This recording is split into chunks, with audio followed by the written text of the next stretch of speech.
Hey everyone, it's been a little while. I've been going through some stuff and the holidays and life. Oh gosh, too much to get into right now, but I will down the road. Um, I came on tonight though because I feel like there is a collective right now who is currently at a crossroads. And if this feels like you, then chances are you're feeling like you don't, how to put it, you don't quite know what to do. And it feels really alone in this situation.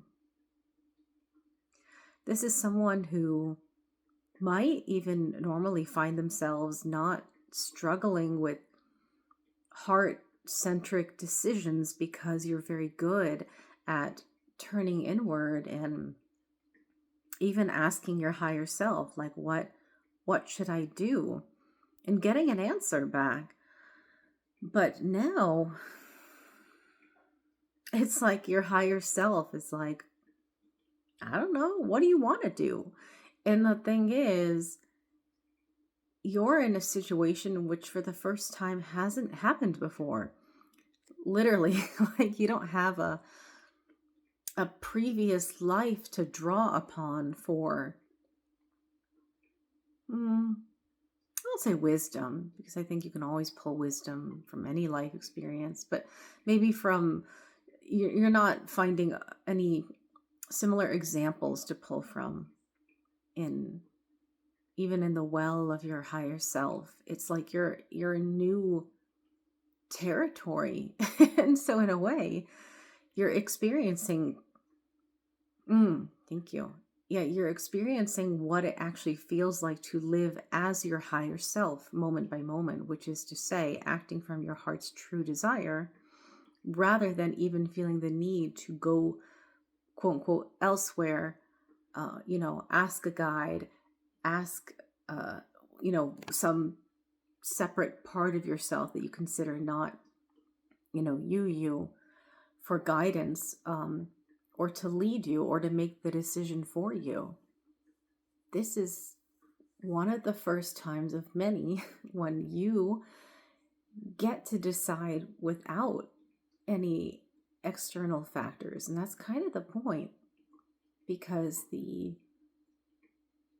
world that was just birthed, that we're all living in, is being created creation point by creation point from birthing of new desire. That's what I'm hearing. And so that new desire is coming from you. It's coming from you generating new thought forms that haven't existed yet on any dimensional earth plane. They're saying, like, sure, elsewhere in the universe, because the universe is infinite, so of course, but it's like, we'll say for all intents and purposes, the lived experience of this earth plane has never before seen this kind of reality come to pass in exactly this way. So it's like your guides, the higher self, true you, is inviting you to stop seeing yourself as even like separate from them, and to see yourself as the divine creator, truly the one not needing to turn to anyone else to ask what to do or what you want, because you can't do wrong in whatever you decide. There's no wrong move that you can make that will result in you entrapping yourself. I'm hearing a lot of you fear falling back into a trap, someone else's trap, maybe even your own trap. What would be your own trap? Like a pattern that you're repeating, and you are just so anxious to break it and not accidentally walk right back into it.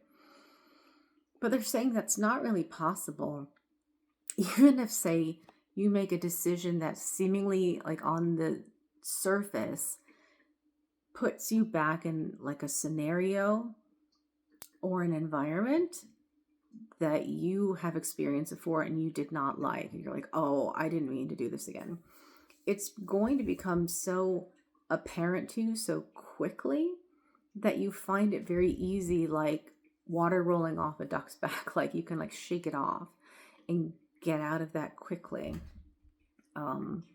Like let's say you may have even like signed on for a new job and you're like, oh, this is not what I thought it was. Like you'll be able to find something quickly to replace it, or you can shift within the company. There's like always that sideways move. Or you go on a date and the first date seems pretty good. So you go on the second date, and the second date you're like, oh, I got a different vibe from you this time, or something shifted. We're getting to know you a little better. Made me realize like we're not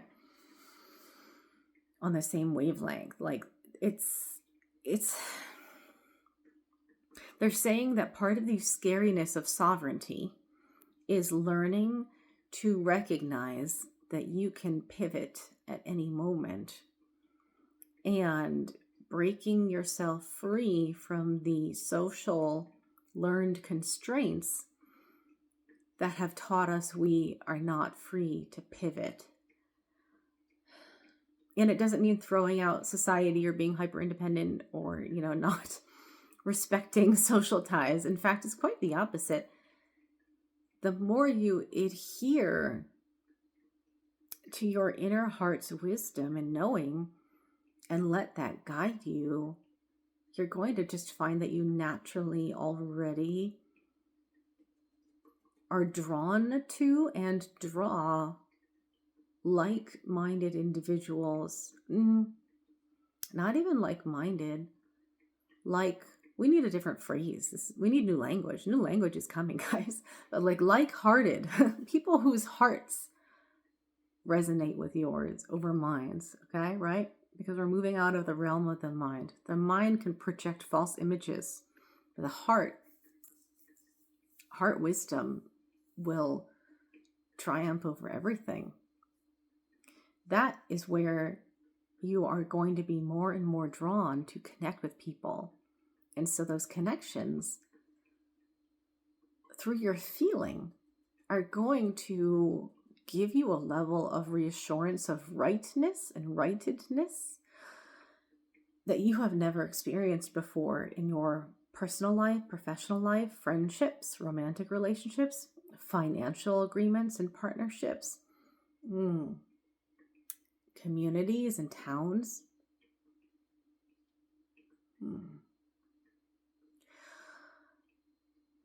So the scariness in the isolation of the unfolding is kind of like, they're showing me like a chocolate being unwrapped. And like, even like the chocolate coating being taken off, and it's like, there's like a coconut center. What's this about? They said, you don't know what's inside. That's true. When you eat it, when you open a chocolate, you don't always know what's in the center. So it's like learning to recognize that like, these are all shells, skins. We're all wearing suits. These are all like optical illusions, like projections. That core is not necessarily going to be, especially right now, in alignment with the reflection of what's on the surface. Let me say that a different way. Right now, especially as we're making this transition, it's more important than ever to be using gut feelings, heart knowledge, meditating and sitting with yourself and letting that emotion come through to tell you what you need, over listening to the logical mind, maybe even well-meaning friends and family telling you like what's sensible to do or to think or to act on, because there's a mismatch right now with that inner core, like that coconut core and the chocolate coating. I don't know why the chocolate metaphor is coming through. I think maybe my periods do, so like chocolate's on my brain, but it's like the inner and the outer are not matching yet right now because we're in this state of transition. So the physical world's kind of breaking apart. It's kind of chaotic right now, right? God, it's very chaotic right now. Oh, yeah, sending as much love and light out as possible to, well, we know where it needs to go. So, yeah, so letting yourself be guided by that inner knowing. Forget the chocolate exterior for the moment. And try to give yourself some grace and to not feel so anxious that you don't have the answer right now. And even to not feel so anxious that when you sit in the quiet of your heart and you're asking like a spirit guide, your higher self, you're asking for a divine message to come through and tell you what the answer is or what step you should take. You may be finding that the answer is just that there is no answer. And that's good. That's okay. Because it means that it's up to you to create it. And you cannot create any wrong. So whatever would give you pleasure, whatever would be your heart's desire is probably the next best thing to do. Whether that's go sing a song, read a book, write a book, make a video like this, pet your cat, hug your dog, go take a nap, apply for a new job, go plan a date, go do the thing, or don't do anything. And just let this be a space of unfolding and enjoy the crazy process of chaos. Because chaos is like, it's like all the Legos falling to pieces. It's, imagine children laughing and screaming while they knock down a Lego tower, It's that level of fun and potential for possibility that we should try to keep in our hearts, like while we're feeling chaos around us. Because it's like when the Legos all fall, guess what? You get all these building blocks back that you can make something new. So it's all part of the fun. So I'm going to leave you with that. I love you guys. See you in the next video. Mwah.